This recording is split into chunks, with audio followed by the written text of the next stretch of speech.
on the day, walk me through the day that everything changed for you. We got a phone call that every parent dreads at 2 o'clock in the morning. Grief never dies. You will die with the grief. So there's no good pretending that it goes away or time heals. Those are nonsense concepts. I'm not very good about talking about the loss of our children, and this is I see this generally throughout society. I mean, our conversations as over the last few weeks have been profound and extremely cathartic and very beneficial for my soul. So I thank you for your generosity and your hospitality. Welcome to StillDad Talk, a podcast where fathers share stories of loss, legacy, and love that never ends. I'm Azar Rabbani, and I lost my son Hashim 20 years ago when he was born sleeping. It's why I started this podcast, because I believe fathers deserve a space where our grief is heard and acknowledged, where our love is seen, and where we can learn from each other without shame or pressure. Now, this isn't a place of doom and gloom. It's a beacon of hope, because being a dad doesn't end when our child dies. It's a place where our love for our child lasts. So I would love to hear your thoughts. Please pop them in the comments. Share the content with somebody you know it will help, and subscribe to the channel to help it grow. Now, back to the podcast. Welcome to Still Dad Talk, our very first podcast where fathers share stories of losing a child. They talk about their grief, their love, and legacy they want to leave. Today, I'm joined by Mark Sawyer, a marketing consultant from the UK and a father who's walked the path of grief for the last 17 years. Mark's story matters because he represents something we don't talk about enough in the world: grief of fathers who lose children. In Mark's case, it's an adult child. We'll tap into some societal norms today and the stigmas attached to grief, especially with men and dads. Now, Mark knows that grief doesn't care about boundaries, or it picks and chooses who it's going to invite himself in their life. He's here because he's found relief in talking about Adele, in crying openly, in refusing to lock his emotions away. So many of us have done. And we want other fathers to know you are allowed to grieve. You're allowed to speak your child's name. You're allowed to be both strong and shattered. Mark, thank you for being here. And before we dive in, I just want to remind you and any other listening dad that grief doesn't come with a script. There is no right and wrong way to answer these questions. So just speak from your heart, Mark, and welcome. I will. I will. Nice to be with you. How are you It's great doing? Yes, I'm well. It's great to have you on. And you and I have had many conversations. We've actually met in a particular community that we're both part of. And so we connected because of many reasons. We're very similar in personality, and we connected because we're aligned, but also our experiences of grief. And I just want to, if you're okay with it, I just want to get into the story, if that's okay. No So, problem. tell me a little bit about Adele.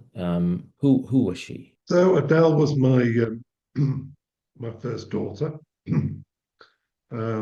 She had an older brother, has an older brother who's 2 years older. So it's my second child. From my first marriage, I am now remarried with a child from my second marriage, another beautiful daughter. So Adele was my first daughter. She was born when I was, what, 22 years old? So very young. I was a very young father. And she came into the world as a very, very quiet child. And she developed a personality which was far from quiet later on in life. But yeah, Adele was, uh, I would suggest, my best friend of all time, quite frankly. And nobody's ever quite replaced her. So that's the kind of person she was to me. Yeah, and what's one memory that makes you smile about her? There's a few. I can think of a number of poignant memories. One was of a theme park, she was on a little train for children, and I have a photograph of that where her face was a picture of wonder. Just she had a personality which where she was always looking to find something out there. She was on the lookout for anything that would inspire her.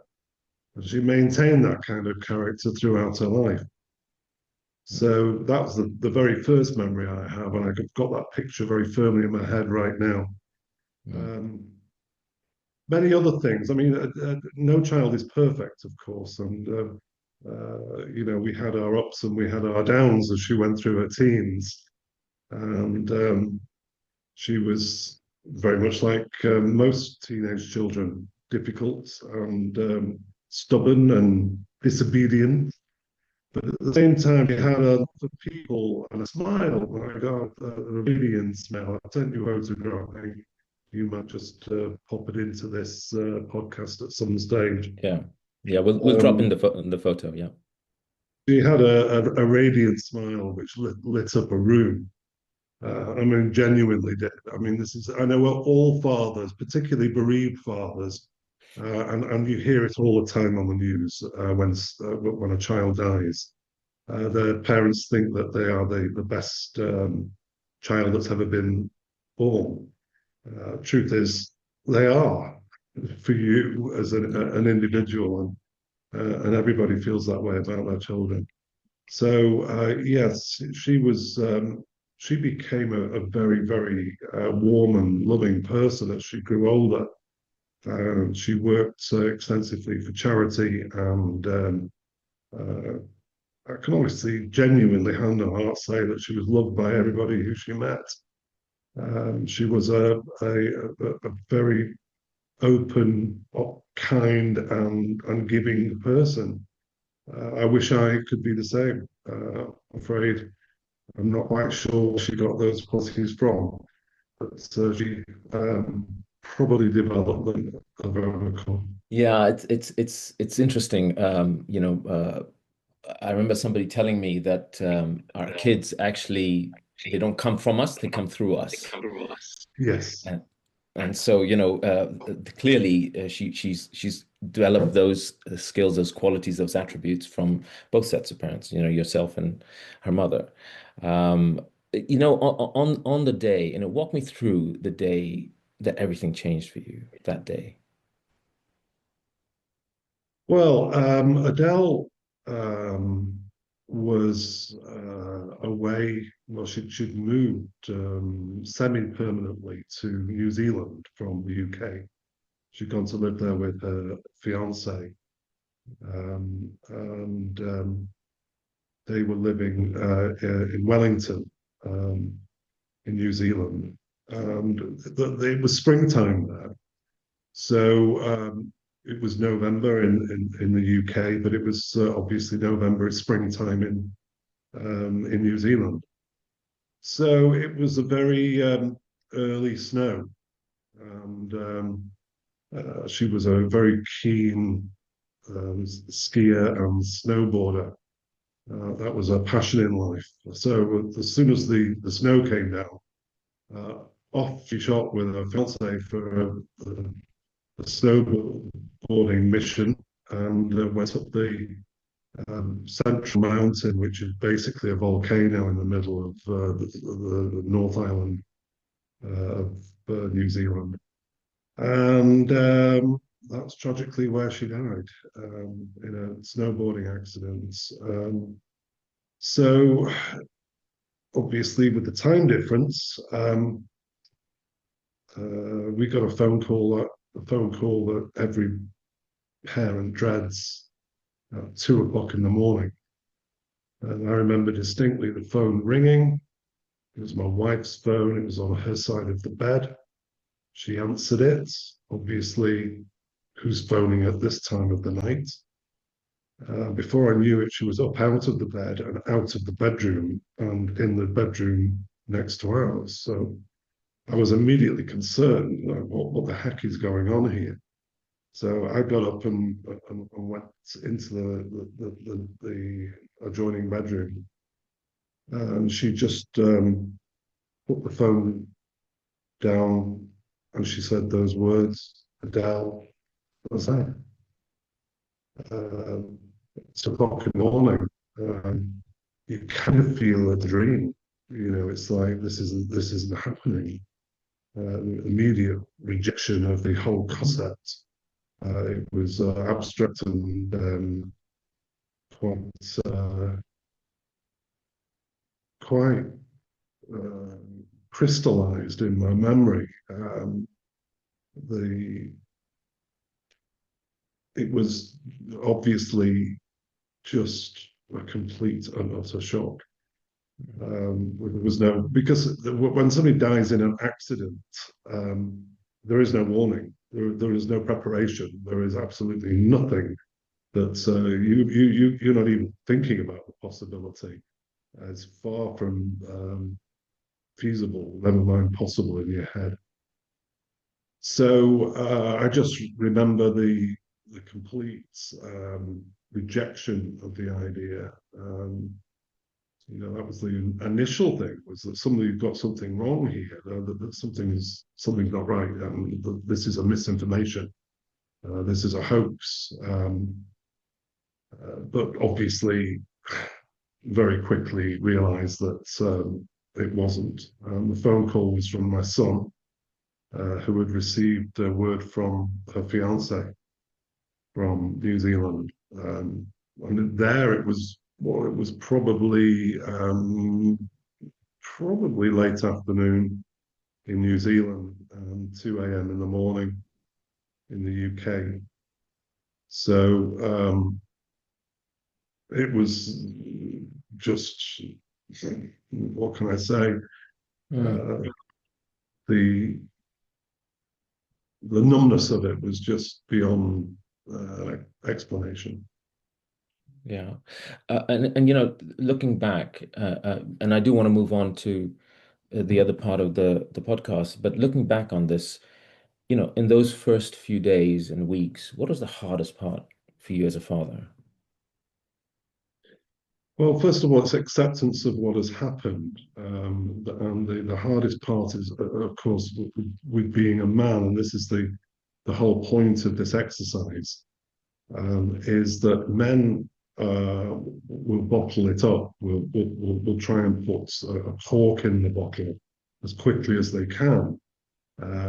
Expressing their emotions is often classified as weakness. Mm. The process for me was one of realizing that I had to support my family through this emotional crisis, because it wasn't just me that affected. You know, it was Adele had a half sister, a stepsister, and a brother. My wife, my current wife, was like her big sister. Um, I was fortunate not to have to cope with the emotions of my ex-wife, her mother. So I was spared that difficulty. However, that didn't alter the fact that the emotions were so raw within the family that I was with, that it was just very, very difficult to cope with and grieve at the same time, because the process of grief for a man is to probably, you know what, we're like lions in the wilderness. We want to go off and lick our wounds and be on our own, but of course you can't be at a time like that. And so you're caught in a situation where you feel that your emotions ought to be secondary to those of others. Um, whereas the reality of the matter is they should be your primary focus. Unless you can cope with your own emotions, then you're not really going to be able to help other people. Yeah, and that is such a true statement. It's this internal battle that dads go through of the griever and supporter role. And it's something, when I lost my son, it's something that I didn't even realize actually at the time that I was going through this. So it's an interesting point, and which I want to come back to. But you know, looking at your at the journey, and I don't like using the word journey because journey always has, and I'm going to touch on this, is a very interesting point, has a destination point. There is no destination point when you're talking about grief. And I remember looking at a video by a chap called the Grief Guy in Facebook, and he talks about actually it's shouldn't call it a journey, call it should be a language. We should learn to speak as fathers that language. So, you know, how did your grief change over time? If you look back where you are today to where you were that Well, first year. I often wonder that because right now I'm not crying. Back then, I was crying every day, Yeah. and for a number of years, I would break down at the most inappropriate of moments. Yeah. Um, so the change is grief never dies. You will die with the grief. That's a fact. So there's no good pretending that it goes away or time heals. Those are nonsense concepts. All that happens is we become less inclined to cry about our grief and weep, for want of a better word. Um, and we learn to control that emotion primarily because nobody likes to be in the company of somebody who's crying. So the process is very simple in my mind. Nothing changes. So anybody out there thinking that it's going to get easier for them, it's not. That's the truth.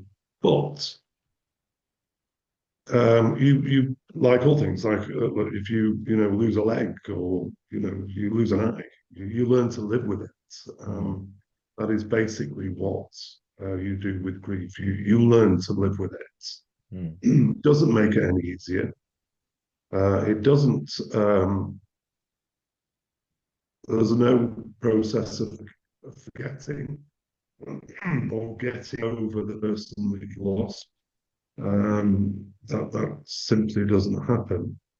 But what does happen is that you learn to control your emotions at times like this. Having this podcast. It doesn't.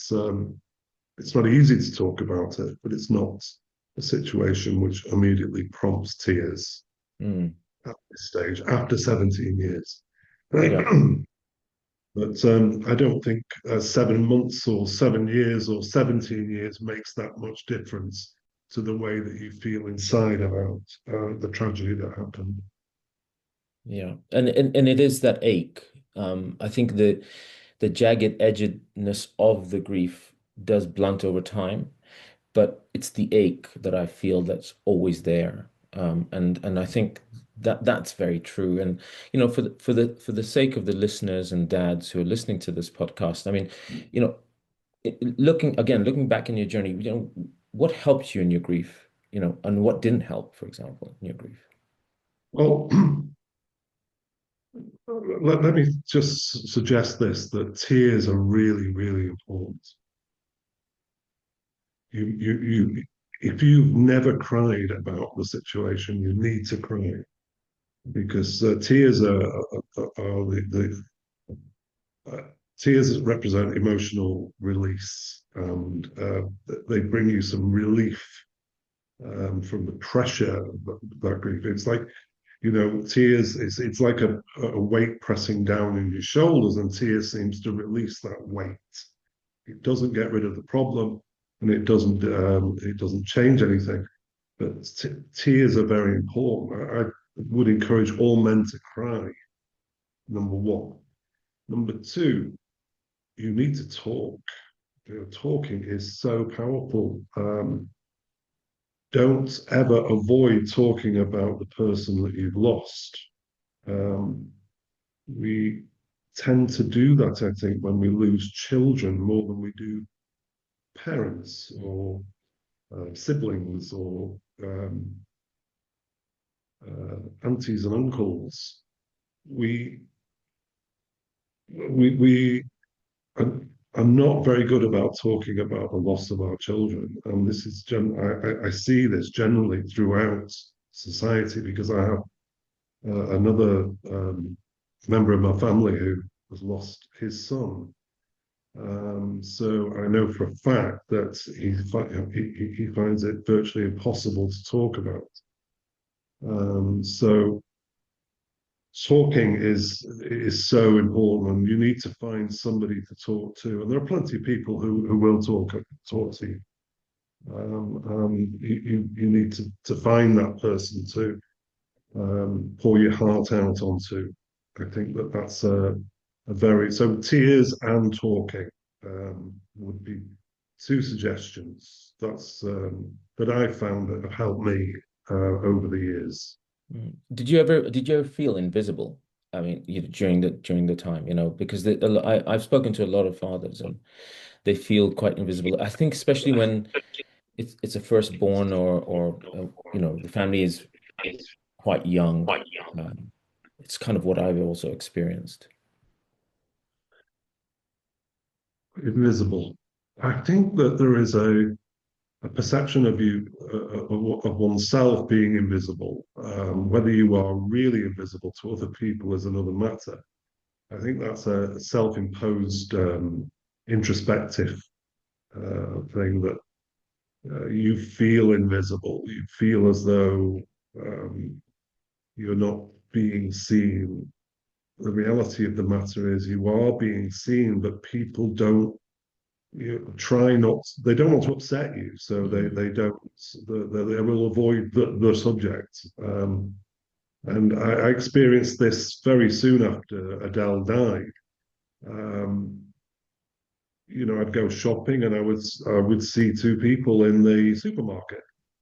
One would rush up and throw their arms around me, and the other would turn around and beat a retreat down the furthest aisle they could find. And that's just human nature. Some people can't just can you know that they've seen you, you've seen them, but they run away. So that doesn't make you feel any better. That kind of increases the sense of invisibility. But I think generally speaking, the invisibility is self-imposed, and it's not something that is actually forced upon you by other people. It's not as though they callously ignoring your grief. They just don't want to discuss it. They don't want to bring it up because they don't want to upset you. Mm, So, mm, and this is why you've got to prompt the conversation a lot of the time, because if you don't, nobody else will. So therefore, spilling your heart, talking about, just as we're talking about it now, mm, is really important in my mind. It's the most cathartic thing you can do is talk and discuss your feelings with other people. And yeah. some wonderful people out there who will soak it up, and they won't try and bounce back with clever answers or suggestions or words. They just soak it up. You generally genuinely feel as though they are genuinely listening. You've got to find that right person to do that with, because some will literally run away from the subject. And it's really interesting that you bring up this point about invisibility because there is two sides to that coin. There's obviously, you know, the naturally the focus is on the mother. In my case, I lost a little baby, the focus was on the mother. And with any loss of a child, whether it's adult or baby, I think, and you and I've had many conversations about this. And maybe some fathers may feel slightly alienated because of that, but I think a lot of it, like you say, is self-imposed. It's their silence, for example, um, uh, turns them invisible effectively because they're not communicating, as you've mentioned. I want to touch upon something that's really interesting around grief, and that's what I call the drift. It's a drift in relationships, um, to specifically us as dads, and I mean, and this is relationships with the partner, wife, other kids, work, friends. Um, it's a tough one because when you lose somebody that's especially a child, um, the relationship, there's so much stress and strain on relationships, isn't there? There is. See, you and I differ on this one, and as much as I was fortunate enough not to be with her natural mother at the Yes, time. yes, So we'd already divorced, yeah. and that was long gone. That relationship was long over, many, many years over. So we're not looking at a situation where I was having to cope with my wife's feelings, unlike yourself. Mm, I did have the feelings of my current wife, who was so close to Adele. Like I say, they were more or less like sisters, mm, but never mother and daughter. That's the fact. They were never mother and daughter. Too close in age, perhaps, as well, because wife's a little younger than I am. So, I was a young father. She would have been, I think she would have had to have been 13 when Adele was born. So they were closer in age, so they became like sisters. So I had to respect the fact that she had her special relationship with Adele, um, as a stepmother stroke sister. Um, but I never had to cope with the pain of my wife. So I was fortunate in that respect. I believe I was fortunate.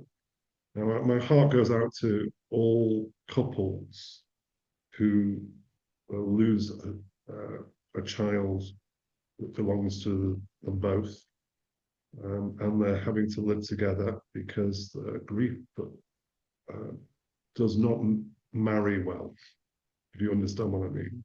yes, Grief does yeah, not marry the other person's grief. You might be married on paper. You may very much love each other. You may have a great relationship, but your grief doesn't necessarily gel. And I'm absolutely convinced that that would be the case, that it's very, very difficult for a father when he's coping with the grief of his wife at the same time as his own grief. So I count myself a little bit fortunate in that respect, but I do. I've noticed this with my sister-in-law and brother-in-law, who I mentioned before, who lost their son, and sadly he committed suicide, which is even worse. mm, mm, So to lose a child to suicide, and still be together, I think takes an awful lot of courage. And I take my hat off to them for still being together. What is it now? 12 years later. mm. So, the, uh, I think I've mentioned this too before. I think grief is like a snowflake. It's unique in its own right. It looks like other snowflakes, but when you put it under a microscope, it's entirely different, and nobody's ever found two snowflakes the same. So grief is one of those things. Everybody's grief is entirely different to Yeah, somebody else's.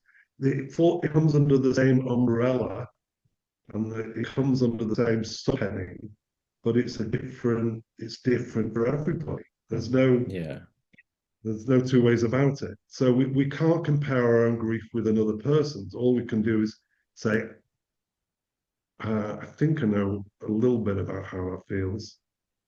I think the most favorite expression you hear is, I have no idea how that feels.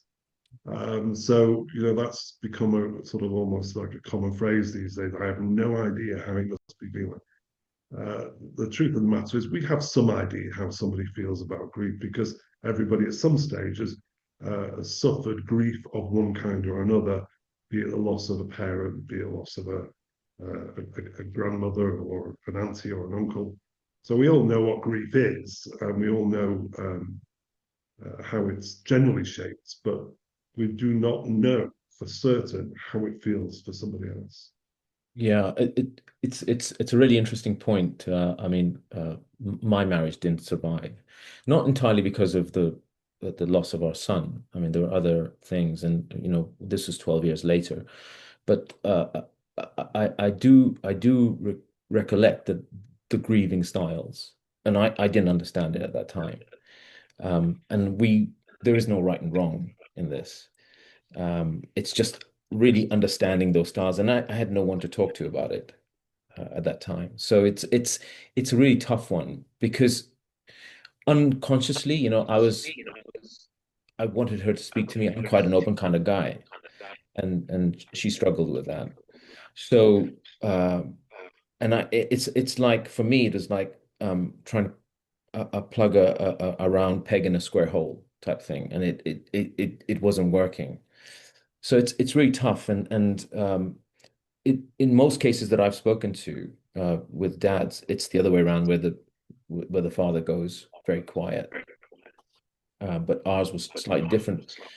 I mean, moving on to today in your life, where life is today for you. How do you keep Adele's name, you know, Well, present in your life? I have a photograph on my bedside table.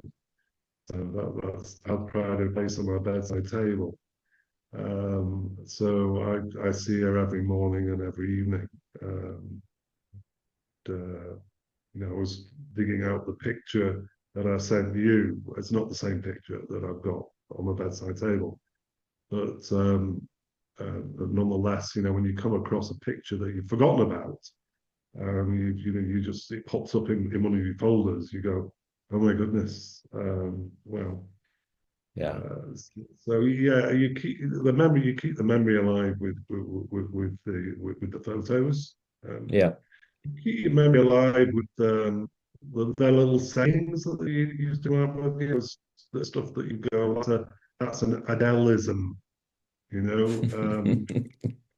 You won't have experienced that with Hashim because obviously he never got to the point of talking. yeah, But when you've grown up with your child, you learn their mannerisms, and you still use their mannerisms on occasions, and the faces that they pull, at given times, you will pull an Adele face, or you'll make an Adele type comment, and everybody knows exactly what's happening and where that comes from.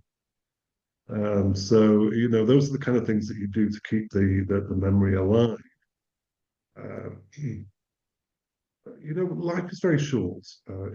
We only live for 100 years, typically at best. at Most best. of us probably won't get anywhere near that. But let's face it, in 100 years, 120 years, everybody alive today will be dead. Yeah, yeah, So we talk about memory as though it's something that we should sort of like gradually lose as we get older. I think it's just because we don't live 1,000 years. We only live 100 years at best. Therefore, 17 years ago, in that long, this year is shot by. Can't believe where 2025 has gone. It's just yeah, ridiculous. yeah, Christmas again, and yet, in all honesty,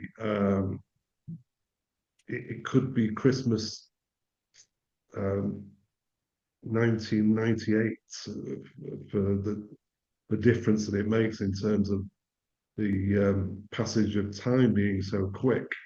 Yeah. So I think when we talk about memory, I think sometimes there is a automatic assumption that memory of a loved one dies slowly as you get older. Well, it doesn't. It's just the fact that, like I said before, you learn to live with the loss and you learn to express yourself less emotionally. But it doesn't change your memories. Your memories are absolutely vivid, Yeah. totally vivid. Yeah. I mean, I remember so in New Zealand they have bonfire night like we have in England, on November the 5th. And so they have their bonfire night on November the 5th, even though it wasn't their House of Parliament was active. They And I remember getting a video call from Adele on November the 5th. She'd been eating, um, what is it? It's a toffee, not licorice toffee. What do we eat? It's well, that kind of thing. Licorice toffee. She'd been to the bonfire night, and she was on the phone. She'd had a couple of glasses of wine, I think, as well, and she knew that her teeth were black. So I just remember the great big grin she gave me down the camera, knowing full well her teeth were black. Little things like that. You never forget those things. That kind of Yeah. sense of that she had. Yeah. It wasn't a question of, oh, I need to put some lipstick on, or I've got to put my eyeshadow right. She wanted to show her toffee coloured teeth. So she was just that kind of person. So the memories are, you can make those memories beautiful. They don't have to be sad. You can make them beautiful. I mean, let's face it. Who knows what our relationship would have been like today? We might have fallen out. Mm. So there's always that possibility. Yeah. Um, but you've only got your memories. That's the point. You've got no present to hang your hat on. Yeah, and it's interesting you bring Christmas up because I did a post yesterday on my YouTube channel around holidays, and this is something that I'm part of Dad's communities, and I do check in every week, and this is something that's been talked about a lot, especially with the holiday season around the corner, and the apprehension and the trepidation around that. It's tough, especially if it's very recent. And so I guess over time, even those things, I mean, when holidays come, especially in the early days, how did you deal with that? Because I think it's quite a apt topic to talk about where we are in the middle of December. Well, again, I count myself slightly fortunate because Adele had been in New Zealand for a couple of years. So we kind of got used to Christmas without her.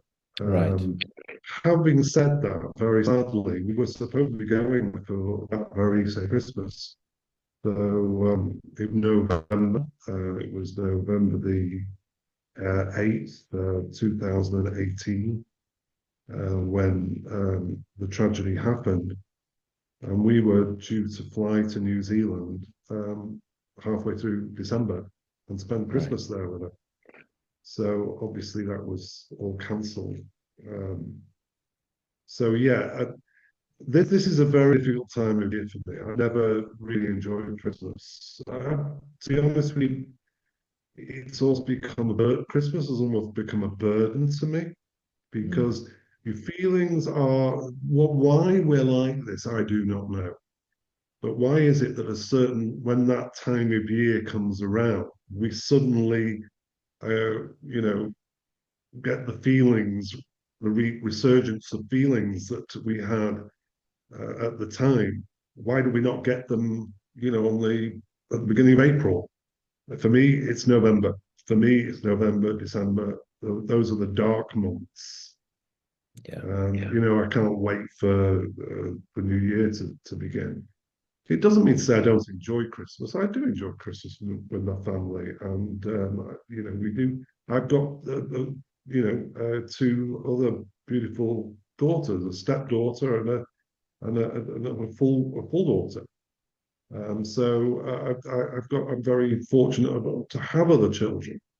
And it's at times like that your other children help to ease the pain. They know as well. I mean, Michelle, my stepdaughter, her birthday just happens to be the 10th of November.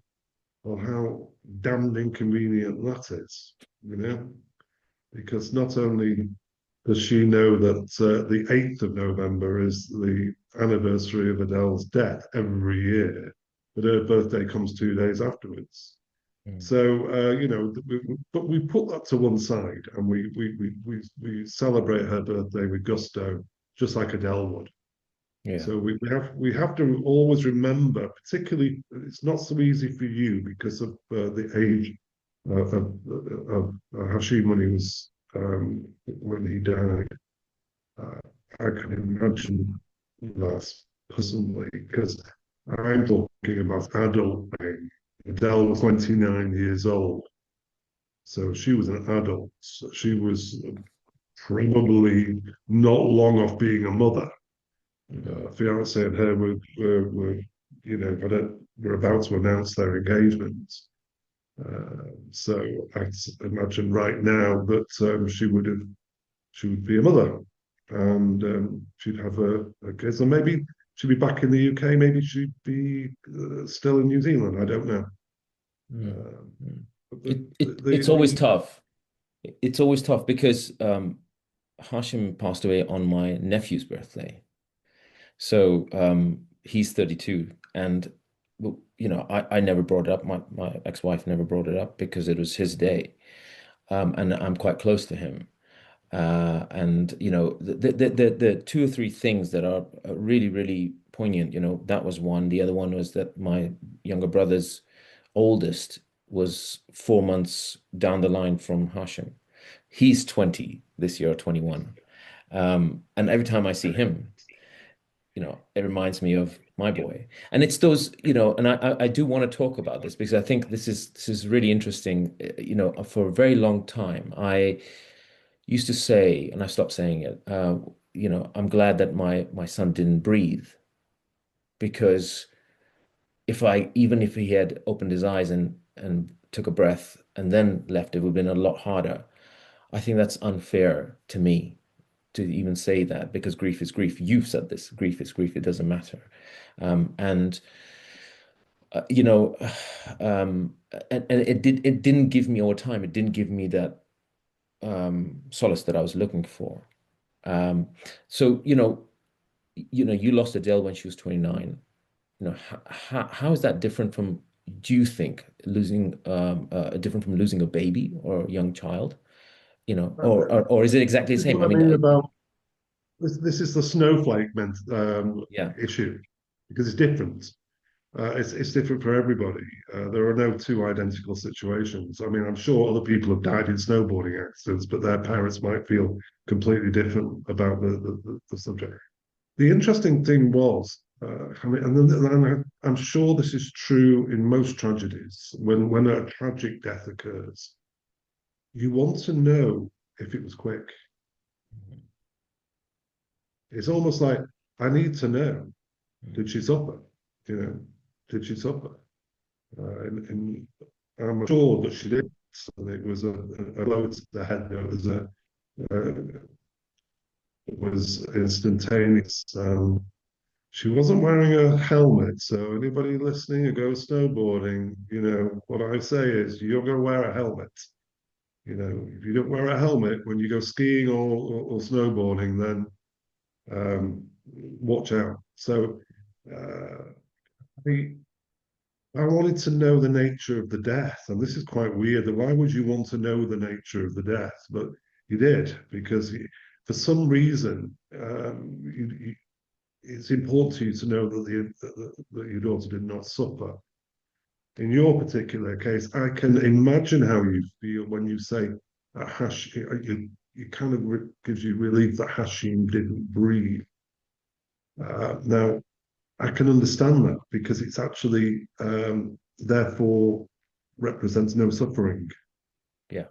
So I think most, and I know this for a fact that my uh, sister-in-law and brother-in-law wanted to know the gory details of their son's suicide. They wanted to know the details. They had to know the details. So they virtually dragged it out of the police who found it. So it's interesting that we need to understand the death. We actually have to visualize it to come to terms with it, which is exactly why this thing called closure exists. You know, when you hear about children that go missing and they haven't been found, Madeleine McCann is a good example of a child who went missing 18 years ago, Mm. and the parents have never had closure. Mm. So we need the closure comes with knowing how it happened, and confirmation that it did, and that's where closure comes into the equation. So I think that the suffering of those who don't know the outcome clearly pretty much know that their child has died. They don't, the body has never been discovered, etc. That must be a dreadful thing to live with. Yeah. Um, Yeah. because there's Sorry, go ahead. no, you go ahead. No, it's interesting you say that because my mother passed away a few years ago, 4 years ago, and that's a different grief to a child passing away, and I'm indelibly linked to her because we buried her on my birthday. So she gave me birth on that day, and I had buried her on that day. So and I'm quite Mm. honored actually for that.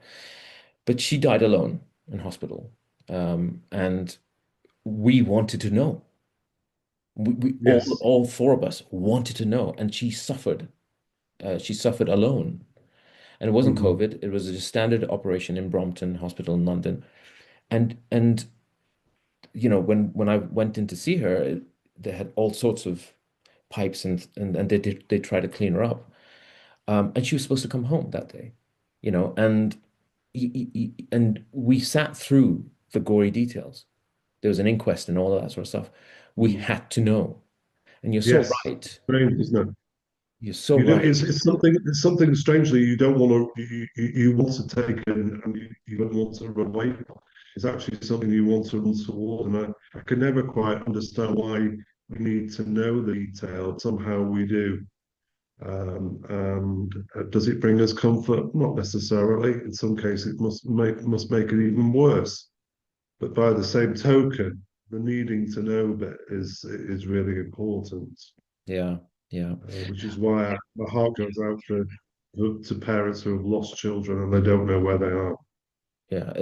I just can't even imagine, to be honest with you. It's such a it's to me it's such a dead end and an open end at the same time, not to be able to have that, as you say, closure.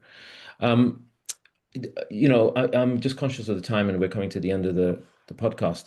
There's something that I like doing, and you can take part. I'd love for you to take part. It's a rapid fire round of basically. So I'm going to ask you five quick questions about Now, Adele.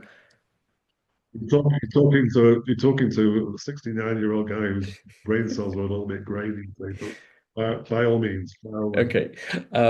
So just one sentence answers. First one word that describes Adele.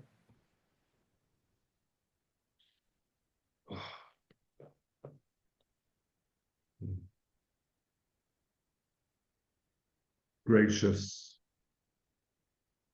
Nice. Best piece of advice you received about grief. Don't fight it. Okay, nice. Yeah, you're right. Uh, you're actually very right. Stop resisting. Uh, Worst piece of advice about grief. Get over it. Okay. Um, I'm not doing badly so far, no, am no, I? it's very good, very good. You're doing well. A song or a book or movie that helped. Ooh, ooh. Oh, oh. I can't remember the name of the song, but yes, there is one. Can't remember what it's called. Counting Cars or something, or it was Snow Patrol.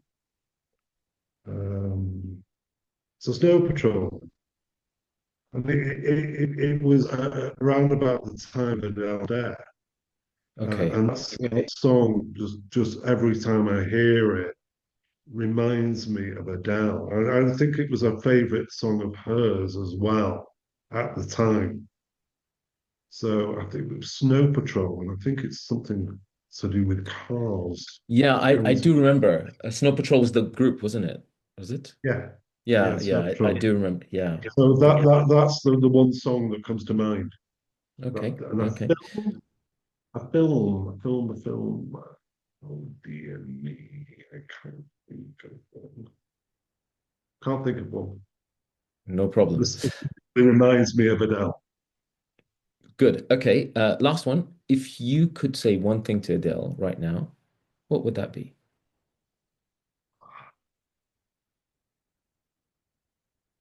Why were you not wearing a helmet? Honestly, why were you not wearing a helmet? Yeah. Yeah. Honestly, if she'd been wearing a helmet, she'd probably be alive today, and I'd have grandchildren. Yeah. She would be happily or not. I don't know. Yeah. Life is, we never know. It's all hypothetical. But But it would be Adele. Why were you not wearing your helmet? yeah. And that's part of parenting, isn't it? If you think about it, it's like, you should have done that and you I'm should have not done going to this. be. There's no point me being, romantic about it. It would be, why were you not wearing your helmets? Yeah. Yeah. And I still say that in my head to this day because I was angry with it to begin with, and sadly, but obviously, you know, that so she contributed towards her own death by Mm. not paying enough attention to the safety of her life. So but that was her. She was adventurous. She was could be foolhardy, and she died. Look at it this way: she died on a beautiful sunny afternoon, sliding down a snowy slope on a mountain, doing the thing that she loved doing the most in life, and she died. What could be a better death than that? We Yeah. wish it upon ourselves to suddenly die doing something that we really love doing, and then click, it's over. So that brings me some relief knowing that. I've often said that in native Indian terms of North America, she died a good death because of the nature of her passing. Doesn't make it any easier, and it doesn't take away the grief, but it helps to put it into perspective, shall we say that, compared to other things. For example, like a child being murdered. I Mm. can't think of anything more horrendous than that. Yeah. So my grief is to sum it up. Basically, my grief is tempered by the respect I have for other people's grief. My snowflake doesn't hold a candle or doesn't hold anything like the intensity of some others' um, snowflake. The grief that they have is way, way worse than mine. That's the way I tend to look at it. So everything is everything is in proportion, and Yeah. we have to be grateful for what we've had and what we've got, and the memories. Yeah. And thank you for that. And I think, with the podcast coming to a close, just one sort of final piece of wisdom from you. If a dad who's just lost his child is listening to this right now, what's the one thing you'd want him to know?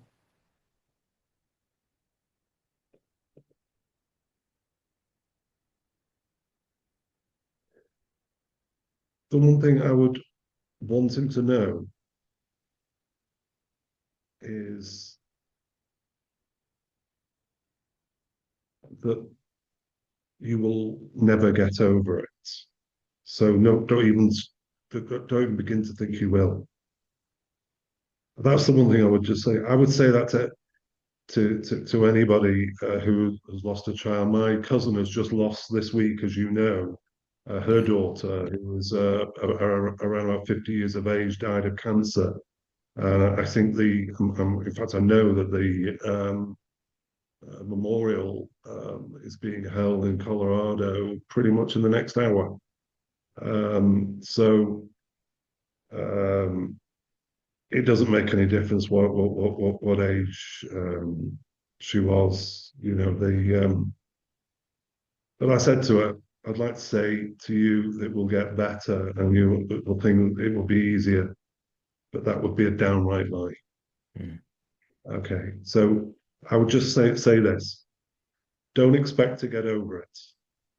Okay, learn to live with it by talking about it, by sharing your feelings with other people, by crying, and by just stop trying to be the big macho man that you feel you should be inside. Just let it go because it will be there in years to come as well. It's not going to disappear.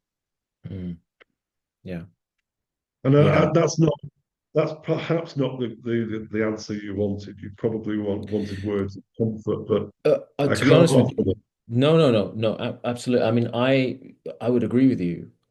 Grief never goes away. It's like I was mentioning to you earlier in the podcast. The grief guy on Facebook, he said it's not a journey. Grief isn't a journey. It doesn't. There's no destination to get No, to. no, You none know. at all. So I 100% agree with you. Mark Sawyer, thank you very much. Can I just say, one, I love your analogy of the snowflake. I think that really opened my eyes when we first had our conversation. That's one thing I will take away from you, and it'll always be in my heart. I love it. I think it's a beautiful, beautiful analogy, and it's something that really does visualize each and every person's special grief. And I say special because it is special. But more than that, I think it's your courage for you to come and speak about Adele, um, and the trauma and the journey, if I can put it that way, that you've taken so far. Your generosity. I think that is one thing that I've really admired about you when I've spoken to you. Your generosity to share, and it's so needed in this world, especially where we are just politically and everything else that's going on. For a man to be able to express the way you do, I think it's a gift to us dads and us men. And I thank you for your time and for Well, what you you. are welcome, and I'm very flattered by your word, but I'm still human, and I'm not altogether as good at talking to grieving people as I'd like to be. So it doesn't make me the perfect person to talk about your grief with. I would simply say this to any grieving parent, any grieving father, particularly because it's particularly important and pertinent with men. Find your grieving buddy. Find your grief buddy And I mean, our conversations as over the last few weeks have been um, profound and extremely cathartic and very beneficial for my soul. So I thank you for your generosity and your hospitality in inviting me onto your podcast. Well, you're my very first guest. The honor is mine, and thank you again. And just I want to sign off and wrap up the call. This is Still Dad Talk. I'm Azur Bani. Until next time, being a dad doesn't end when you lose your child. And to everyone, have a great, safe, wonderful Christmas and a Happy New Year.